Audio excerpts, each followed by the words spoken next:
जळगाव जिल्ह्यामध्ये खरीप रबी हंगामामध्ये शेत मशागत आणि कापूस वेचणीसह अन्य कामांना मजूर मिळत नाहीत। अशामध्ये खरीप हंगामापूर्वीच बियाणं आणि रासायनिक खतांच्या वाढलेल्या किमतींमुळे पेरणी खर्चामध्ये किमान 200 ते 300 रुपयांपर्यंत वाढ झाली आहे। त्यामुळे आर्थिक जुळवाजुळव करण्याची चिंता शेतकऱ्यांमध्ये दिसते।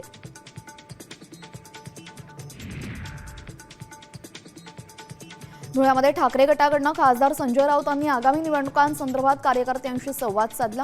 या निवडणुका महाविकास आघाडी म्हणून लढायच्या की स्वतंत्र लढायच्या याबाबत कार्यकर्त्यांचे विचार जाणून घेतले। तसंच त्यांनी कार्यकर्त्यांना आणि पदाधिकाऱ्यांना काही महत्त्वाचे कानमंत्रही दिलेले आहेत।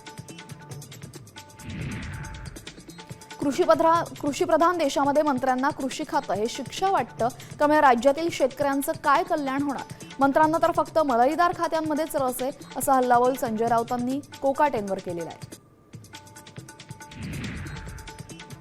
केंद्र सरकारने 14 पिकांची केलेली हमीभाव वाढ नगण्य आहे, याचा फायदा शेतकऱ्यांना होणार नाही, असं मत स्वाभिमानी शेतकरी संघटनेचे नेते रविकांत तुपकरांनी व्यक्त केलेले। जेव्हा शेतमाल शेतकऱ्यांकडे असतो तेव्हा भाव पडतात आणि व्यापाऱ्यांकडे असला की वाढतात, असं धोरण केंद्राचं असल्याची टीकाही तुपकरांनी केलेली आहे।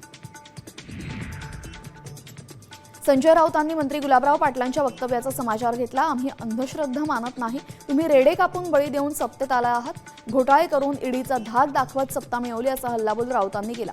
संजय राऊत हे पांढऱ्या पायाचे आहेत, अशी टीका गुलाबराव पाटलांनी केली होती।